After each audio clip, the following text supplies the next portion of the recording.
It is now 8:30, and I would like to say good morning to everyone for our March 29, 2022 Sarah Stevenson Tuesday Forum.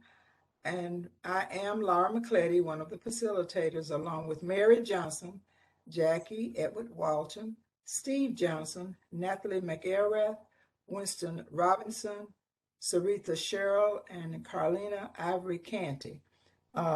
We are all facilitators for the Tuesday morning forum. Our speakers for the forum today are candidates for the Mecklenburg County Sheriff for this election year. So what I like to do, first of all, what we normally do is start off with the word of prayer. And has Saritha joined us yet? Jackie, can you lead us in a word of prayer, please? Yes, I can. Father, we thank you for your so very many blessings. We ask that as we are here today to discuss who will be our sheriff, we ask that you bless each and every one of them that's coming before us. And we thank you for your so many blessings. In the name of the soon coming King, amen. Amen. Amen. Thank you, Jackie. And thank you for everyone for being here this morning, particularly for our guests, Ms. GIna Hicks, GIna Hicks, and Marquis Robinson, and of course, yes, ma'am, our sheriff, our present sheriff, Garry McFadden. Thank you all for sharing your time with us this morning to talk about your platform and what you will have to present to our community or have available for our community if you become the sheriff, our next sheriff of Mecklenburg County. Just to remind everyone, and Steve has reiterated this in our chat box, but participation in the forum is a privilege sustained by agreement to stay on topic, to treat all participants with respect, and to honor decisions of the facilitators. Violators may face immediate suspension of the privilege. And if you need that further defined, I will be more than happy to do that with you by way of a sidebar. So we're asking everyone to be respectful. And for those that are here for the first time, we will recognize you. We'll give you 2 seconds to share your name and your affiliation if you raise your hand. But and I'll do that in just a second. But for those that are familiar with the process, we will recognize our elected officials, those that are presently in government jobs that we recognize, as well as the candidates at the end of the forum. We are asking you that if you have any questions to place them in the chat, and we will facilitate the asking of the questions. If you're asking a question of one of the candidates in particular, please put that in the chat as well. If you would like for all of them to answer the questions that you have, put all three in the chat so we can give all of them an opportunity to answer the questions. The questions that are being asked, as we ask them, we're going to try to make them as concise as we possibly can, but we also ask the responses to be less than a minute if possible. We do not debate, and we will not get responses. If someone answers a question, we do not expect the candidate to counteract or debate whatever that answer is. We ask you to be direct in answering your questions.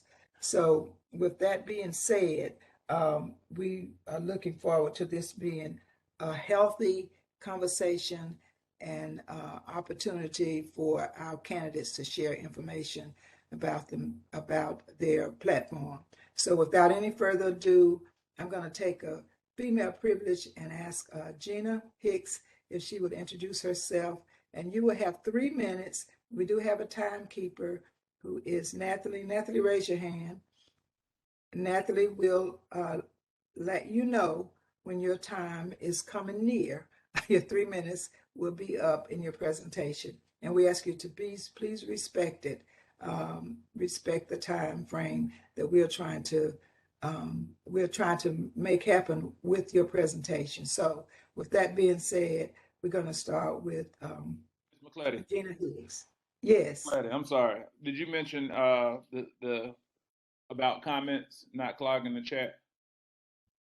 No, would you reiterate that for us, please, sir? If you would please refrain from leaving comments out of the chat until all the questions have been answered, so we can kind of keep that chat box clear. Thank you, Winston. Yes, ma'am. Okay, without any further ado, GIna. Hi, good morning. I'm GIna Hicks, your candidate for Mecklenburg County Sheriff during this election cycle. Please just call me GIna because it's simpler. I'm used to it. I've been a resident for Mecklenburg County for 22 years. I've been an employee at the Mecklenburg County Sheriff's Office for 18 years in just about every ranking capacity. Started my career at the Mecklenburg County Sheriff's Office as a detention officer and rose to the ranks of facility commander, where I oversaw all of the operations within the facility. I am a mother, I am a widow, I am a grandmother in Mecklenburg County, and the citizens and their safety is very important to me. During this election cycle, my platforms are first and foremost, as it should be, public safety. It's also inclusion and collaboration for public safety. My goals as your sheriff will be first and foremost to ensure safety of everyone in the community by collaborating with all community stakeholders and surrounding leaders, community leaders, and then not only collaborating, including the community and all of its stakeholders in the decisions that affect all of us as a community. So please support and vote for me.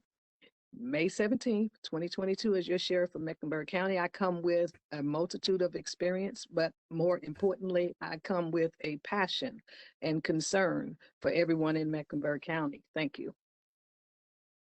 Okay, thank you very much. McFadden, Garry. Good morning. Glad to be here. I'm hoping I'm not a stranger to this forum. I come to you as your sheriff. I'm coming to you as your current sheriff, your first African-American sheriff. And I think that most people know that I come with a lot of passion and I come with progressiveness and I come with a proven track record. And let me tell you why my track record is proven. The citizens of Mecklenburg asked for three things to me to bring to the table, and I delivered every one of my promises that I said in 2018. You said that you didn't like 287G under the current administration, and my first day in office, I removed 287G. The second thing that the citizens of Mecklenburg did not like is not having their juveniles freedom, and under the past administration, our juveniles were held in solitary confinement. So on December 8th, I removed 287G. On December 31st, I removed solitary confinement. So the last thing is that we want to bring humanity and dignity to our residents. So what did we have under the past administration? Face-to-face visitation. So I brought back humanity to this agency. And so imagine this, the three promises that your sheriff, your current sheriff made to you in 2018, I kept every one of my promises to you. So I delivered my promises. On January 13th, I brought back face-to-face visitation to the Mecklenburg County Detention Center. And so I'm saying detention center because under the previous administration, they said jail. I believe that labels are very important. And so this is why we don't even say inmate, we say resident. So if you go to my website, you'll see the many things that I have created. They're all the initiatives that we have brought the sheriff office out of darkness. And believe it or not, 90% of the city still calls it a sheriff department. It is the sheriff's office, and we need to understand that. It is an elected office. I take pride in that office, and today I hope I can share with you the goals and things that we are going to also deliver. But on this Friday, we're going to deliver you something next week that only 22 sheriff's offices in America has out of the 3,000, and that is called the Triple Crown Award. 22 sheriff's offices in America has it out of 3,000, and in 2 years, I brought this agency out of the darkness. Thank you, and I hope that we have a lively and an enjoyable discussion this morning. Thank you. Marquis Robinson. Thank you, ma'am. I'm Marquis Robinson, a 25-year retired deputy sheriff. I just retired at January 1st of this year. I'm also a senior pastor here in Charlotte. One big thing that I am big on is two things. Number one is domestic violence. Too often, domestic violence papers is not being served in a timely manner. The judges is having to tell our victims that the court date has to be continued because the sheriff office have failed to serve the papers. This is happening because we have 2 deputies per shift that is assigned to assign on our DV unit. Mecklenburg County from 1997 went from 600,000 residents to now over 1 million. 2 deputies per shift is not enough to serve these papers. And on top of that, we rely on our victims to find the address. If they don't give us the proper address, our victims have to go back out and find the address and submit it to the sheriff office. But instead, we can find somebody faster for a child support order than we can for a domestic violence order. Secondly, Charlotte is ranked #1 in North Carolina in sex trafficking. And there's nothing that this sheriff office have ever done to fight against that. Our victims are from the ages of, starts from age of 12 to 14 is the prime age that these individuals target. Our McKinney-Vento students, that are our homeless students that's in school, are in their trouble unless we stand up and fight for them. They look for the students that is the most vulnerable. It's time now to stand up for our young men and women and to protect them. And by doing that, I want to start a sex trafficking unit that will help fight against sex trafficking, but not by ourselves. I believe this problem is too big to fight by ourselves, but we need to reach out to every law enforcement agency in Mecklenburg County and work together for this. Serving the people must be #1. And I thank you and have a great day. Thank you very much. Okay, I'm going to start with the first question that we have on here. And that question is for Marquis and for GIna. Hope you don't mind. Y'all don't mind me calling your names, Marquis and GIna and Garry. As sheriff, what changes would you make to the sheriff's department? And are there any existing programs you would eliminate? We'll start with you, Marquis. The first thing that we would do is motivate and encourage our staff. Our staff must be motivated. Second thing is that we will add 2 more deputies to our domestic violence unit. Right now, the staff is too low to operate additional programs. So we have to look from the inside and create from the inside to build from the outside. Just because that the agency look good to the people does not mean that they are not hurt. Yes, ma'am. Okay, thank you. Okay, GIna. Well, first and foremost, with the staffing levels at the current time, to safely administer any programs is going to be trying. It's going to be trying. First and foremost, we need to get staffing levels up to a point where not only staff, but the inmates or residents, if you will call them, and the volunteers that provide for programs are safe within the facility. In all of my years at the Mecklenburg County Sheriff's Office, programming was very, very, very important. There has always been some sort of program that included making an incarcerated individual better going out of the facility than they were coming in. We've always had life skills programs. We've always had educational programs. We've always had substance use and abuse programs, and also what was formerly mental health, but now is behavioral health programs. I personally was a graduate of the first behavioral health program at the Mecklenburg County Sheriff's Office in 2018. So my personal belief is maybe you can re-implement programs that were already in place and maybe retweak them with the most current programming, but those things will not and cannot happen if we do not bring staffing levels up to a place where it is safe to perform these operations. Okay, thank you very much. Another question I have that came in, it said recently in the news, there was information in reference to reducing jail population to coincide with the staffing model, which you were just addressing.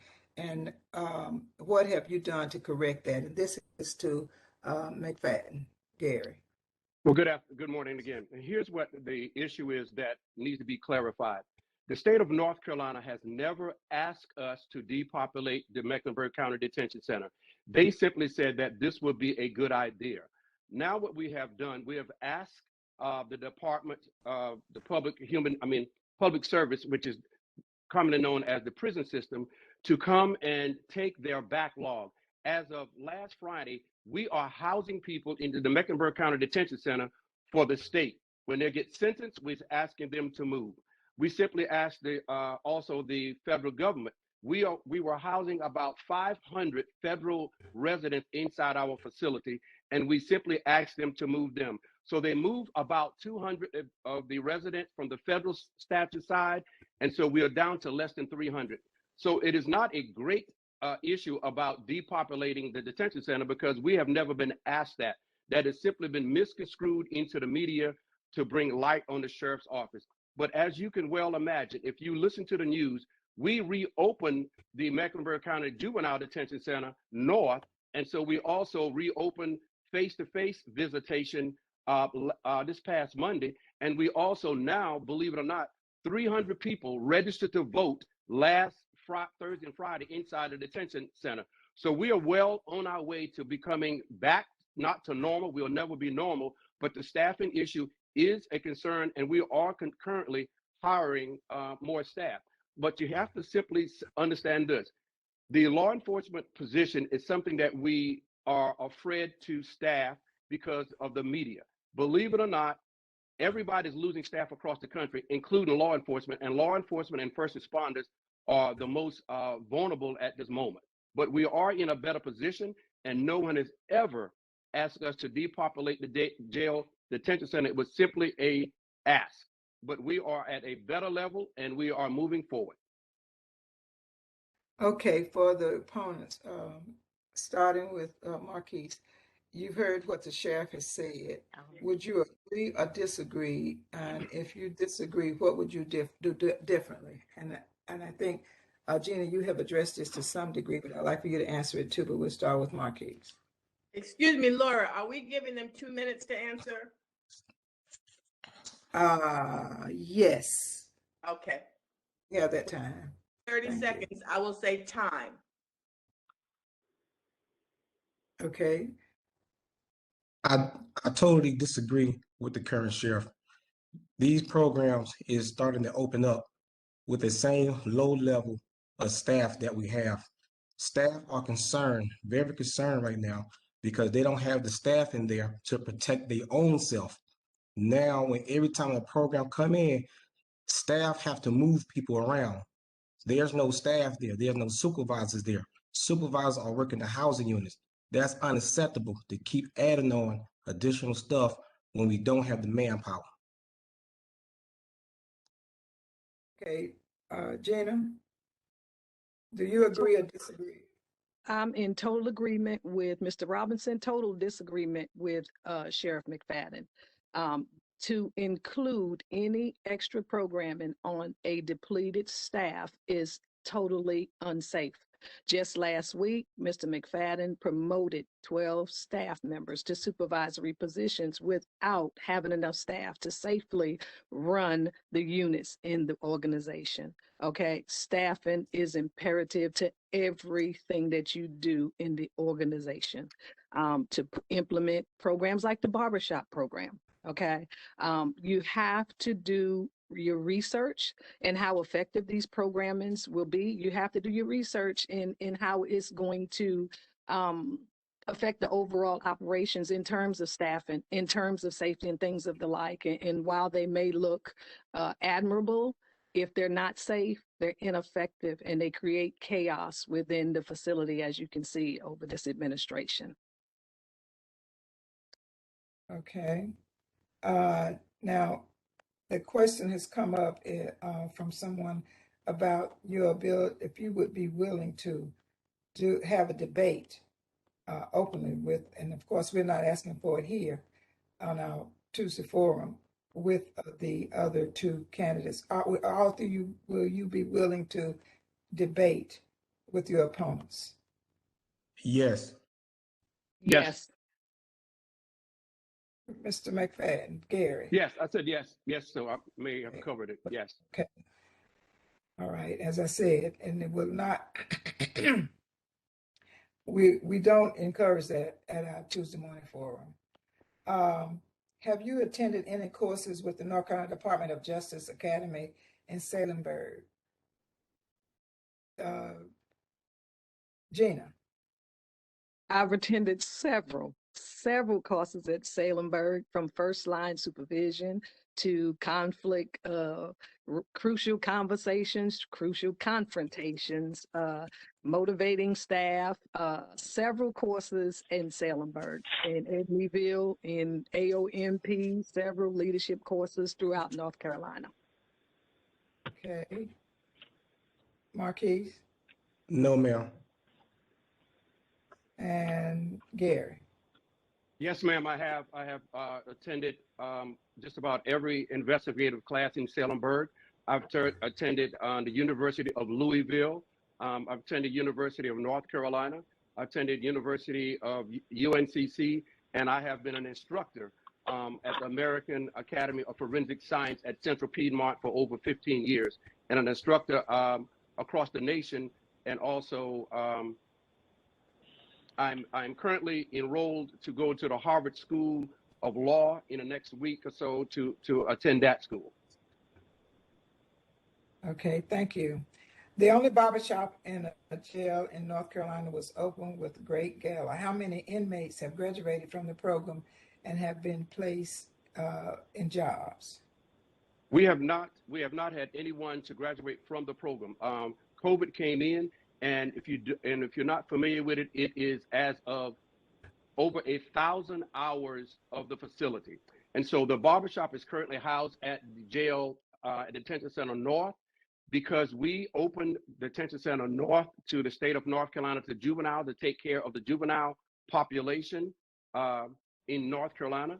We're going to have to move the detention center barbershop down to the city, but that is about $55,000 to move that. But of course, everyone should know that COVID set us back tremendously. We do have another program out there called Cops and Barbers, considered one of the top things in the nation by President Obama. And what we are doing is actually taking men and women from the community and placing them in employment through these barbershops. There are 2 in North Carolina, 2 in South Carolina, and we have 2 in Atlanta, Georgia. So just because it stopped inside the detention center, we reach into the community and still providing jobs for these young men through the same concept and through the organization. Thank you. One of our next questions is a question about who's responsible for locking up too many people. Is it the sheriff, the ministers, or the police department? McClady, is that anyone? Yes, that was a question to all three. I want you to know the answer to that question. That was a question that was asked.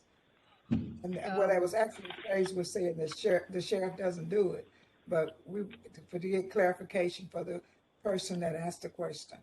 Okay. I can answer that question. A lot of people are misinformed as to the duties of the sheriff as opposed to policing. The duties of the sheriff is it's a constitutional office, and while you do have law enforcement jurisdictions, the duties of the sheriff are providing security over the jails and the courts and some field operations, and as well as civil divisions. Policing is usually left to Charlotte Mecklenburg Police Department, and with the assistance of the sheriff if asked for and needed. But policing functions usually fall on the Charlotte Mecklenburg Police Department. Okay. So when we lock up individuals, those individuals get arrested by Charlotte Mecklenburg Police Department, and they come to the sheriff's office to await their judicial hearings. Okay. Did either one of you want to answer, add on to that response? I will also add on to the response. The issue is that the Mecklenburg County Sheriff's Office is not a traditional sheriff's office under the previous administration. It is not what you call a full service sheriff's office. They do have arrest powers, just like CMPD and the 6 other police departments in the county. We can't forget about Pineville, Matthews, Huntersville, Cornelius, and all of those entities. And when I meet with these sheriffs and also the chiefs in the surrounding counties, we all simply have the same problem. The community needs to help us decrease the population of our detention centers and jails.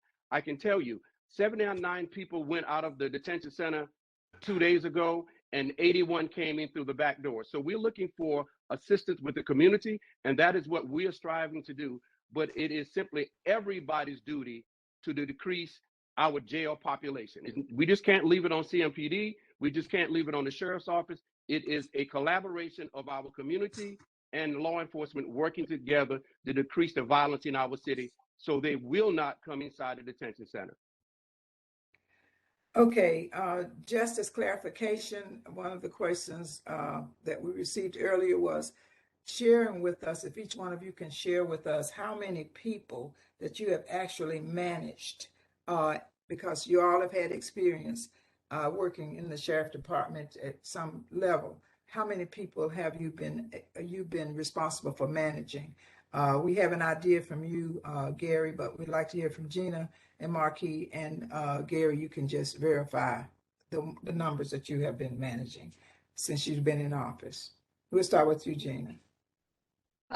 During my career, I've managed several hundred individuals. In my last position as assistant facility commander, one of my functions was to manage an entire facility of 4 shifts and all its operations. A shift, excuse me, is usually up to 100 individuals at a time. So at any given time on one day, I was responsible for managing 400 people. 400 people, 4 shifts, A, B, C, and D at one facility, Jail Central.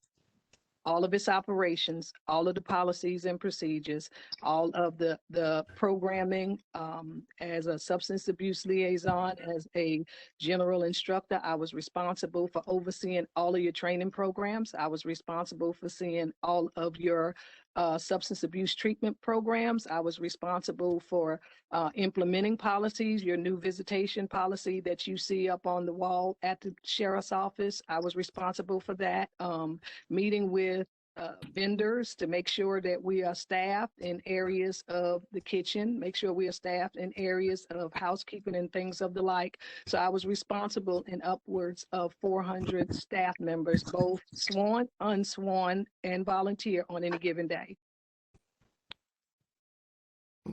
Marquis? Yes, ma'am. I have managed up to around 101 inmates. I also helped work with South Park Mall and help South Park Mall security to manage their operations inside that mall. That mall is very tasked and moving parts that moves throughout the day. Okay. And just clarification on your experience, Garry. Well, I'm now managing the Mecklenburg County Sheriff's Office, which is the largest sheriff's office in both North and South Carolina. If we're talking about managing staff, that's over 1,100. If we're talking about managing residents, that's 1,200. But we have to say that I also manage and assist with 33 other sheriff's offices in America. If you go to my website, there are 4 sheriffs in America that supports all other sheriff's offices across America. My jurisdiction to help manage 33 other sheriff's offices is from Florida to Vermont. So if you go to my website, you will see that I am your regional director for the Sheriffs of America, which is 33 states.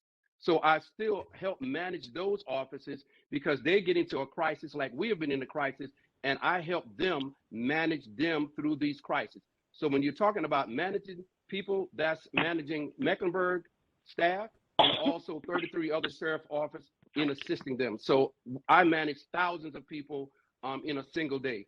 And doing them every Monday morning, I have to manage an executive staff to make sure that they are taking out their duties to help manage the agency. So as a collaborative sheriff with other agencies and also my sheriff office, that's thousands of people that I have to manage and am responsible for each and every day.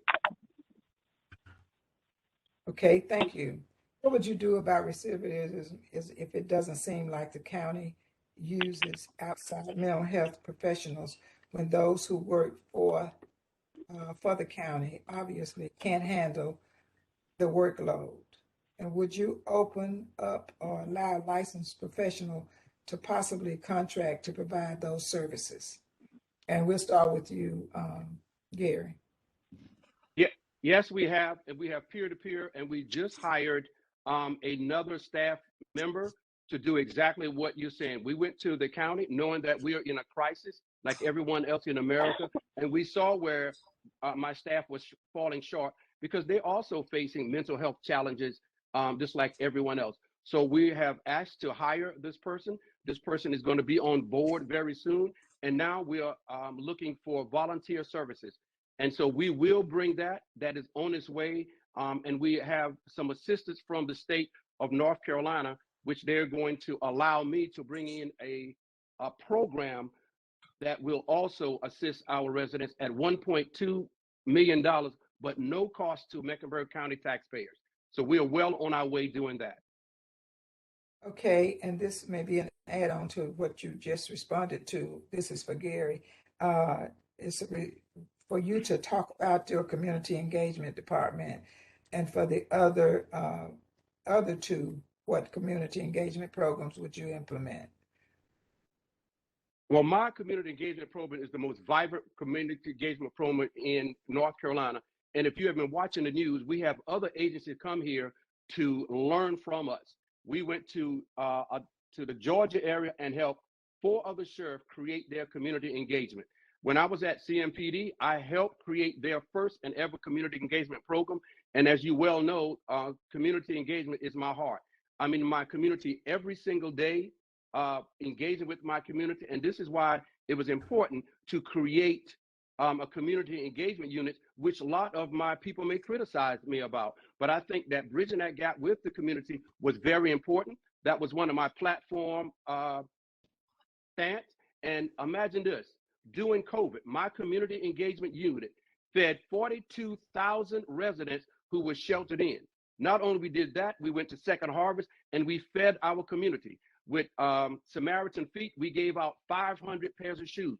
So when you're talking about community engagement, that is part of my DNA. And so we're going to continue to do it. There's a lot of things that I have coming out. When we find a problem in the community, like not having a hot spot for our kids during COVID, I can tell you this, you will see a bus in the next couple of weeks that we had transformed while COVID was here and everybody else was locked down. I was creating ideas and more initiatives for my community. And please understand this, when a culture has never want to move, they're going to talk about staffing. When you want to stay in that same position and talk about what you don't have, you still have to move forward even if you don't have. And so when we talk about staffing, my staffing is fine, but you have to sit in my seat to understand that and not get it secondhand. So my staff is community oriented and we will be still community engaged. Okay, Marquis, can you share with us some engagement programs that you would implement? Other Yes, than what ma'am. he's already shared? Yes, ma'am. First thing, as today, as the sheriff office stands, is you cannot expand additional community engagement as right now. It's too dangerous on the inside to do so.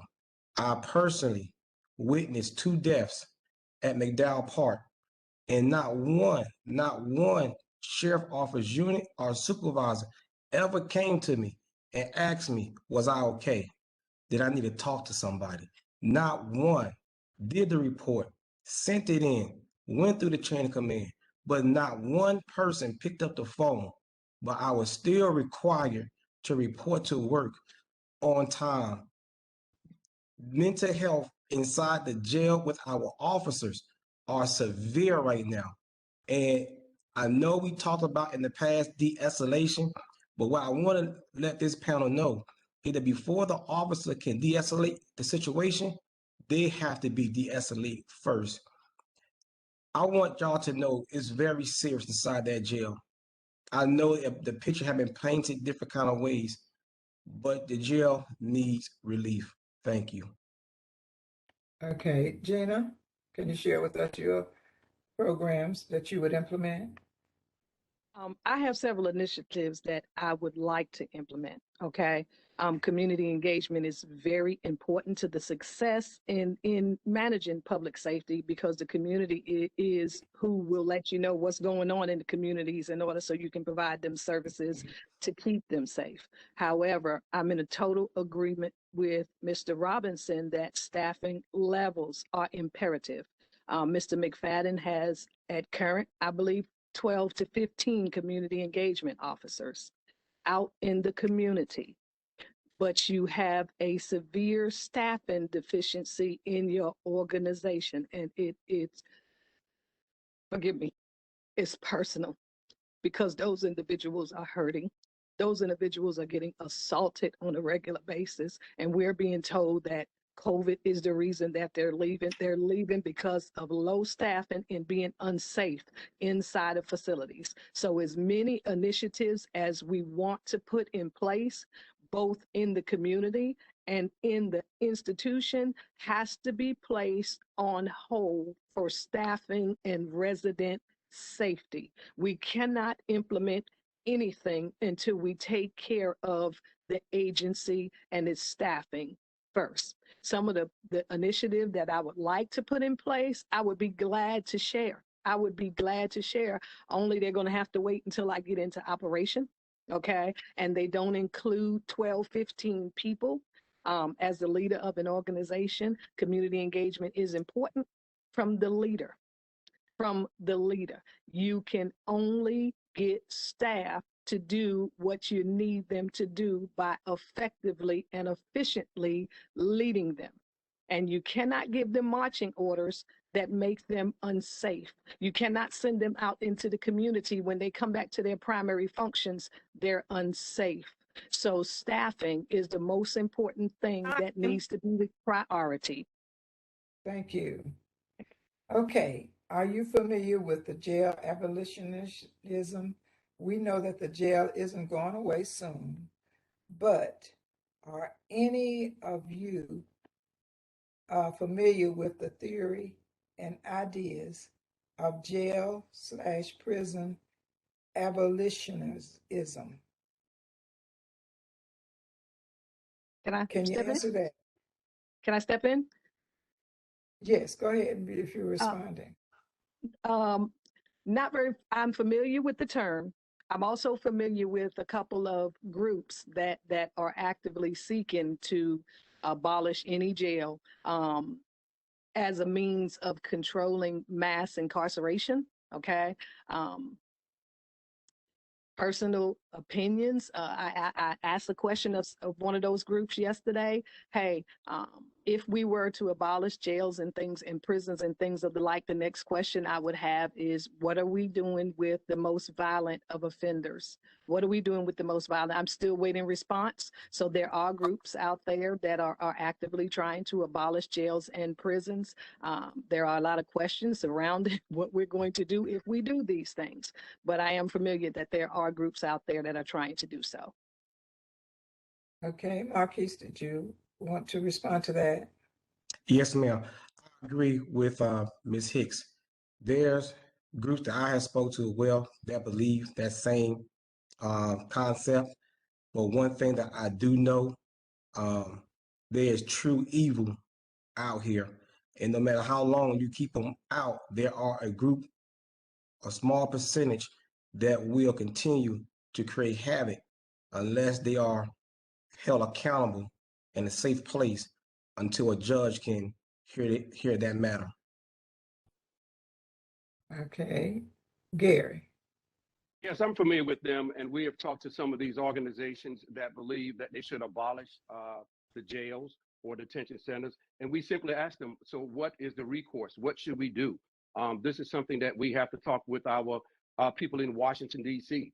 and in Raleigh. So we can have these groups, and I think that we should engage with them. I have engaged with some of these organizations. I'm going to engage with someone next week about the same thing. But we simply have to say, we have to come to understand that there will always be crime in America. But what do we do when people commit those crimes? Where do we place people who are dangerous? And, you know, I well know that because that's what I worked in for the 27 years as a detective. So I understand what they are saying, but what do you do with someone who is dangerous? Where do you place them? And then we go back to, are there institutions better than the so-called jails? But you simply have to understand there is a culture out there believe that we should abolish jails, but then there should be a culture out there to say we should find better resources for these individuals. But I will go deeper than that. As a community, we need to deal with our community in trauma so we won't have so many violent crimes committed on our victims or committed by the offenders. So it goes a little deeper than just simply abolishing the jails or abolishing the prison system. It takes community efforts, working with law enforcement to find remedies other than housing people inside these facilities. As of now, I have a young man who's been there for 10 years waiting on trial, and he needs help, and we're getting help through mental health. But when you have people who are mentally ill that commit crimes, where do you place them? And these are simply questions that I ask these groups. What do we do with those individuals like that? So we will have these conversations, but we have a long way on finding a solution. Thank you. What volunteer involvement did you have with community organizations, and that's engagement, before running for sheriff? And how well do you know folks in the community? We'll start with you, Marquis.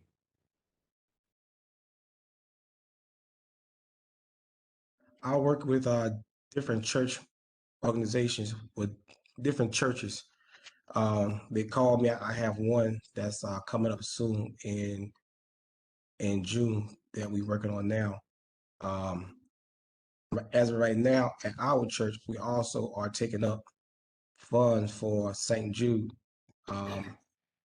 Most of my stuff have on the community side have been in the church side because I also believe that the churches have to move outside of the pulpit and into the community and help the people as well. Okay. GIna? I am a mother. I am a grandmother. My community is large. I am at the schools talking to children on a regular basis. I am in church as well. While I was working at the Mecklenburg County Sheriff's Office, I was responsible for collaborating with several community outreach groups, churches, and things of the like in order to provide services for the incarcerated population. But most importantly, as a mother and grandmother, most of my community work is in the schools with the children. Okay, that is my passion. I believe that our children are definitely our future, and if we can reach them, we can fix a lot of the problems that we have. So I'm out there in the community with the little kitties. Okay. And Garry, you want to briefly know that you've been involved? Well, I can give you briefly. Men Who Care, I'm trying to make a list, Men Who Care with Ron Leeper, the NAACP. I'm one of the not founders, but founding members of Council of Elders. With the Boy Scout of America, was regional director.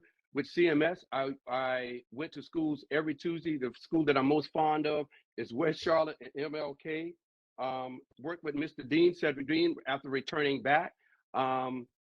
Also Beauty After Bars with Tina Brown, and I can go on and on and on. So it's countless for me. It's countless. The NAACP, Omega Psi Phi fraternity, the Delta Sigma Thetas, AKAs, the Zetas. So all of these agencies that I touch, and I'm going to continue to talk about community engagement, and not I don't want to disagree with my opponents, but I believe connecting with the community is important.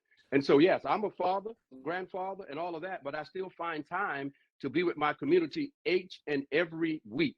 And so everybody knows that's where I'm at, on the streets with the mothers who murders a mother offspring. It's countless. I just walked with a group of mothers this weekend who lost their loved ones. So for me to remember all of them, please forgive me, because it's countless. Thank you. Okay, the federal government moved inmates, resulting in a loss of $33 million. How would this loss of money affect the total budget? GIna, can you address that first?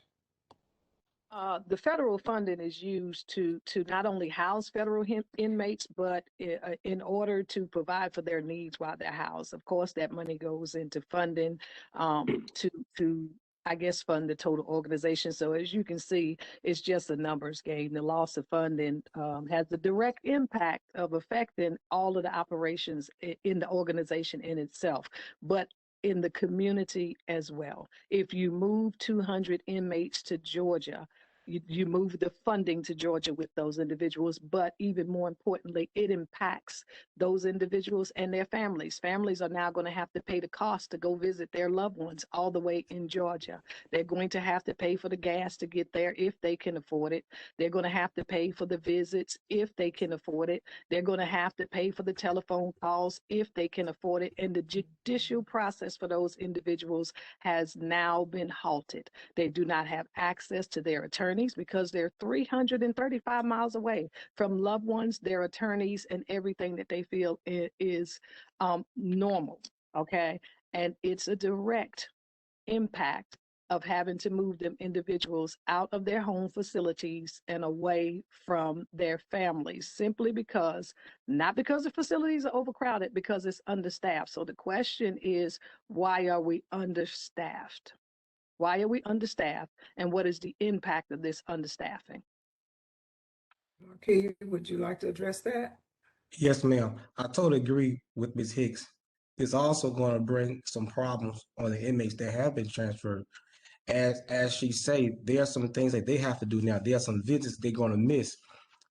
Their funding, their funding was coming to the sheriff office, and at some point, that may be some funding where this current administration will have to ask the county for additional funding. Receiving those funds help not asking for more money. So this is serious, moving that amount of inmates to another state. Okay, and Garry. Well, my opponents simply have not been at this seat to work on these operations, although they say that, but they're not in my seat doing this operation. Let me put it simply to you all in this way. The federal government agreement is that we will allow you to house 500 federal inmates inside my facility for a cost. So imagine this. You cannot charge somebody for something that you don't have. So they are simply paying for food, room and board, and medical expenses. But if I do not have these people here, then why should I be receiving a cost for them?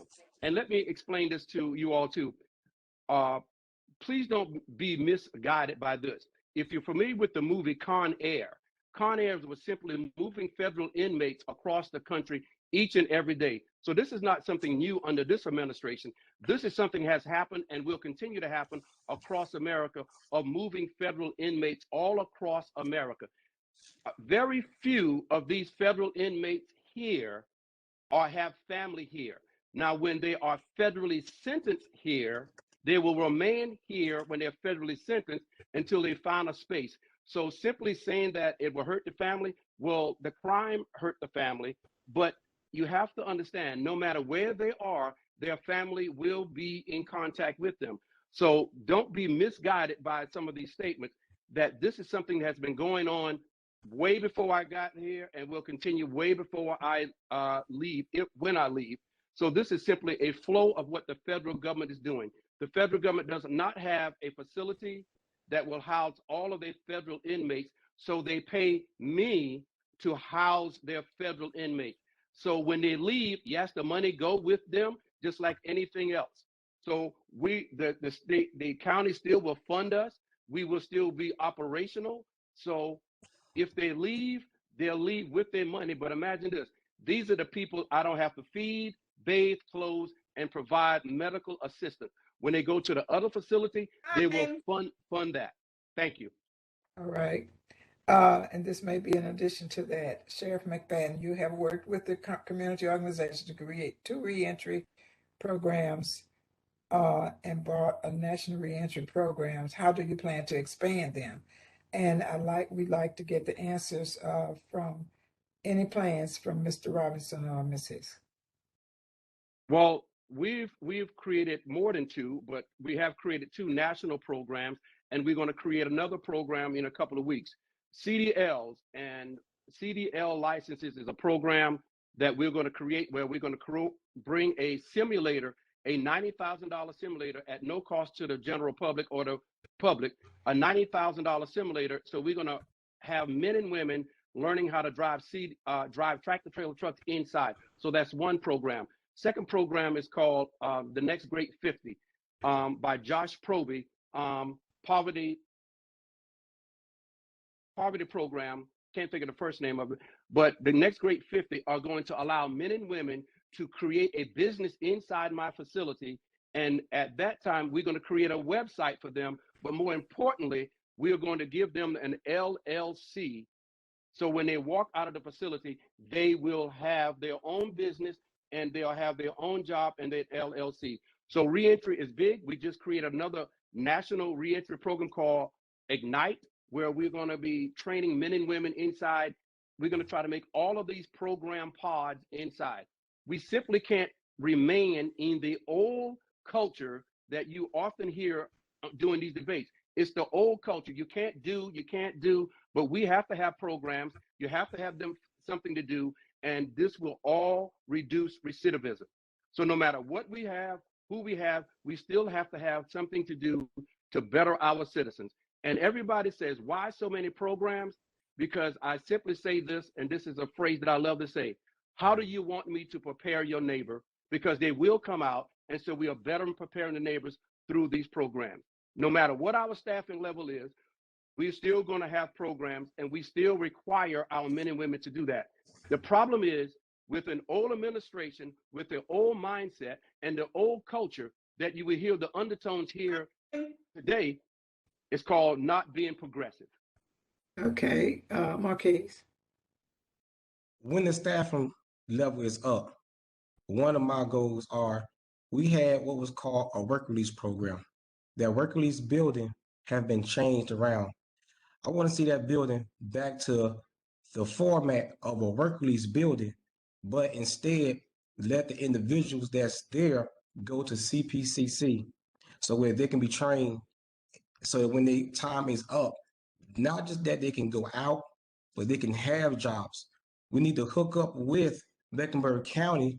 They have on Freedom Drive, they already have a program there, regardless of what a person history may be, they have jobs lined up already that will allow them to go to work.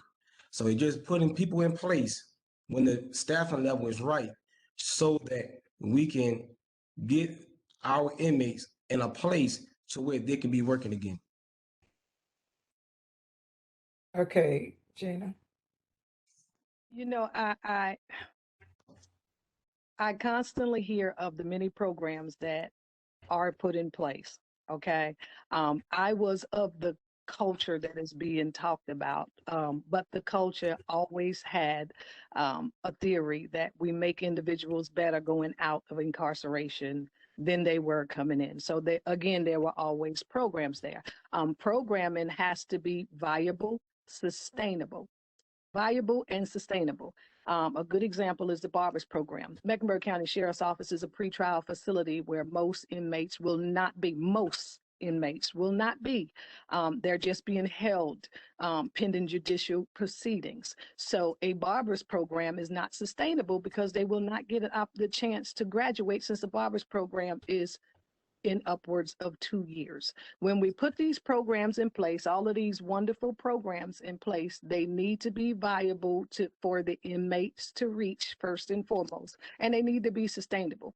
I am all for, have always been, for people being better going out of jail than they are coming in. But you have to provide them with services that are viable. There are a lot of services out there. There are a lot of stakeholders, that come into the jail, even today, trying to get services to incarcerated individuals. A Barbers program is not viable for the Mecklenburg County Sheriff's Office because it's a pretrial detention facility. There are other programs.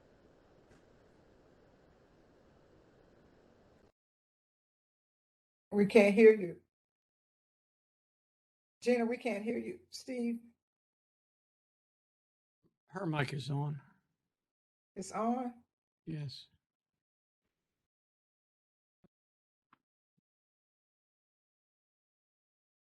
GIna, can you hear us?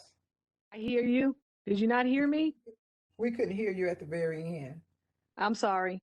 I just said any programs that we put in place has to be viable for a pretrial detention facility. We cannot just put programs in place that will not effectively meet the needs of those individuals that either will or will not be there.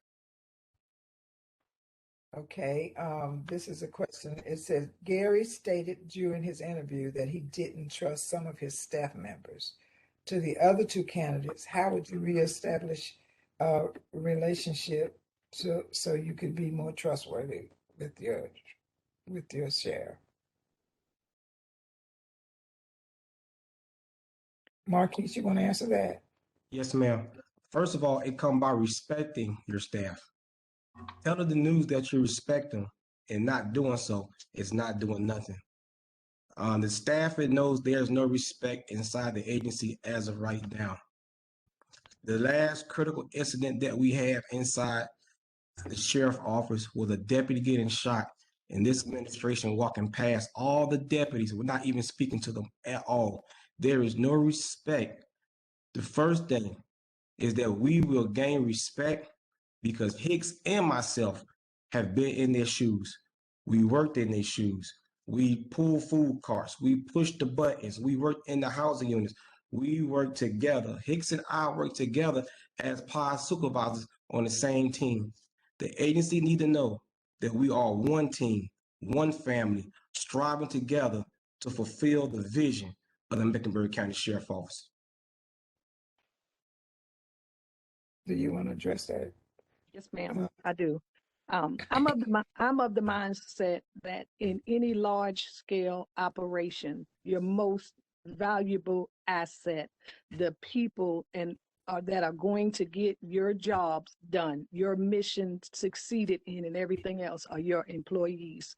So if you want to gain the respect of your employees, the best thing you can do, not only for them, but for the success of your organization, is to value them and let them know they are valued. They are not robots. Okay, they should not be beaten up in private and then talked about in public as if they're the best things in the world. Once we're done with this forum right here, the consensus from most of the employees that we are still in contact with is there's going to be a problem. They've been told over and over again that if this election is not won, that there's going to be, excuse my language, hell to pay. You cannot use coercion and tyranny to run a large scale operation such as a sheriff's office. The environment is intense. in its own, just by nature of it being a jail. You don't need coercion. You don't need tyranny. You need to value the staff that bring forth your mission. And that is the way you gain respect as a sheriff. Okay. And we're getting close to 9:30. So this question is, I this think that I person need is, to respond to that. I think I need a okay. position too. I think that you can see what is happening here. You can see, and I'm going to always say about the culture. You can see that the statements that they made is absolutely untrue, and I will say that, and I will say that in public. I demand accountability. In past administration, there was no accountability. I command a staff of 1,100 people that I'm trying to bring them out of the darkness. And you can see as the tone that we have here, it is one-sided against two. We can see that. Let's be honest here. And so what I'm asking my staff is to do, they had no expectations prior to being here. We were not a full-service sheriff office. If you listen to this was simply the same one-directional culture. Keep them locked up, keep them locked down, and let's do our job. If you haven't heard that, then you're not listening to it very closely. If you listen to it, let's don't do that. Let's remain this way. Let's don't do that. Let's remain this way. Let's go inside and bring some gossip back out. We don't have 12 people working. We have 8 people working on community engagement. I have given this staff more bonuses and increase than any sheriff office in the history of the sheriff's office. So let's look at that. So let's be honest, and I don't want to get to that to the debate, but I have to defend my agency and say, yes, I'm a tough leader.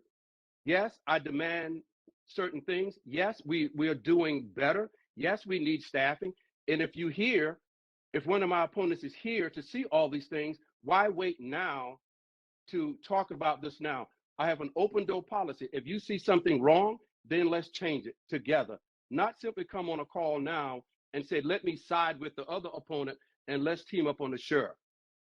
Okay. They are here. All So we right. just want to make that clear. Thank you. Thank you.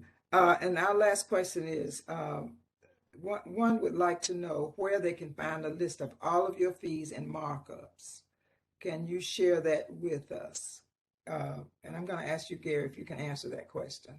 I'm not sure about fees and that this person pays associated with an incarcerated person, and for phone funds, a commissary, etc. Where it's a list of what you need to pay for. We can find that. I don't think it's listed on any website, and I'm glad someone asked that question, because under this current administration, I can send you something as of today, after I get to my office. As of this administration, your current sheriff now has reduced some of the fines and fees at 63%. Now, I want you to hear that, and I can produce that to you today. Fine and fees are what keep our people incarcerated, and as this sheriff, I reduced some of those fines and fees by 63%. So we are well on our way to help with recidivism, but I will get you those if you want the specifics of how much a person per day. I can tell you that, but I can tell you, I can get you the numbers that we reduced that my first year in office by 63%. Okay, I like to say it is 9:33, and we appreciate the three of you coming on this morning, sharing your platforms and answering the questions that we've provided in our chat box about your position or your candidacy. So thank you all again. What I like to do now is just say thank you to everyone for being here this morning, and I like to give. Is Garry still on? GIna? Yes, ma'am. Still on? Okay, I'm still here. Just a word and a pitch from you and from GIna and from Marquis, and thank you guys for being here this morning. Garry, thank you all so much. Yes, ma'am. Thank you so much. Okay, GIna. Yes, ma'am. Thank you so much. My name is GIna Hicks. Again, please just call me GIna because it's simpler, and I'm running for your Mecklenburg County Sheriff. Your support is needed for public safety that makes sense. public safety that makes sense on May 17th, 2022. Get to know me at GIna Hicks for McSheriff.com. Thank you so much. Okay, Marquis. Thank you very much. I'm Marquis Robinson. You get to learn more about me on Marquis Robinson for Sheriff.com. A vote May 17th for Marquis Robinson is a stand against domestic violence. It's a stand against sex trafficking. Thank you, and y'all have a blessed day. I have a question for the sheriff candidates. It's, I guess the ones that's remaining here. How do you feel about I'm a law enforcement officer myself, and I wanted to find out, how do you feel about the sheriff agency patrolling the streets also? That would take some time due to our numbers that we have right now. Normally, right now, we operating with 15 deputies on the road at a time with 2 supervisors. So if that's the road that we're going to go down, we have to expand our field units. But I do agree that we need to work with CMPD, even if it's on a smaller road. We need to work with them to make sure that everybody is taken care of. And one thing that I would say with law enforcement that is major, when you have enough people there with the right mind, if somebody start doing something out of character or out of the policies, we normally tap them and get them out and let the one with the more calm to come in and take over. So it is vital, I believe, that we are working with them, but it will take time. Mr. Williams, if I can answer your question, can you hear me?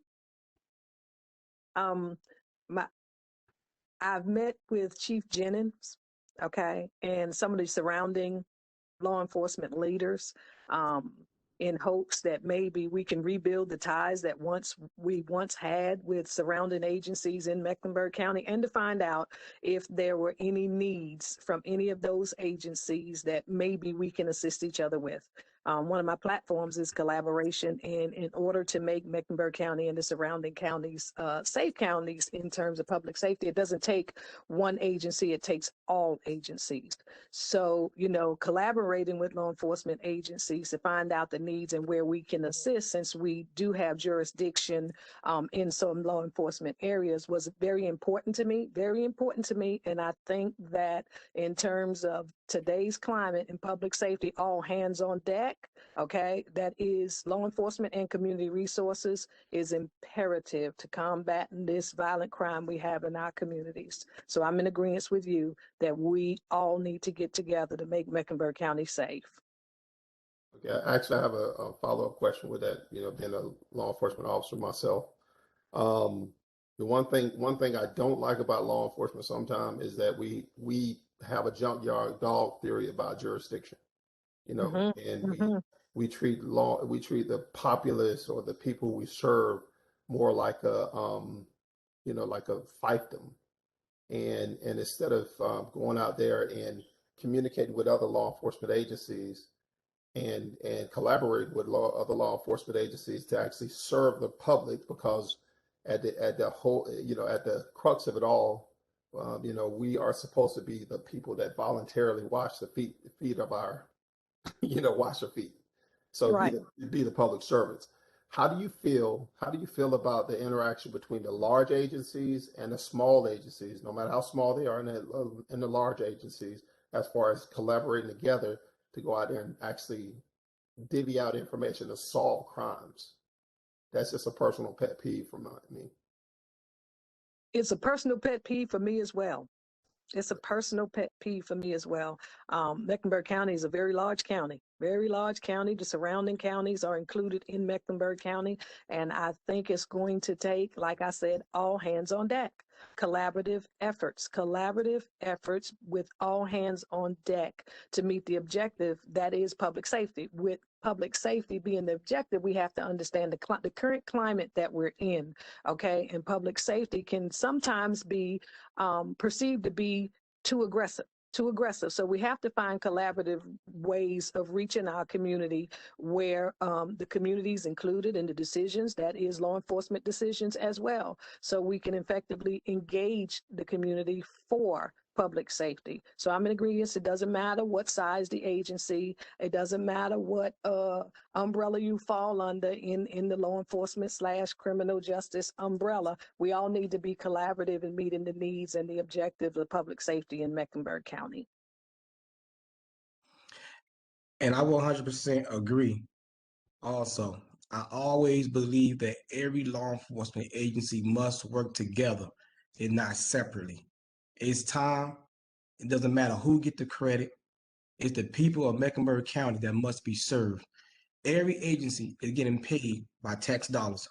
Every agency must protect the citizens of Mecklenburg County, but we have to do it in a professional way, not a way that look good to MCSO or look good to CMPD, look good to the people. It's about the people, not about the sheriff, the chief, but the people. Just for transparency, the sheriff has left the room and cannot respond.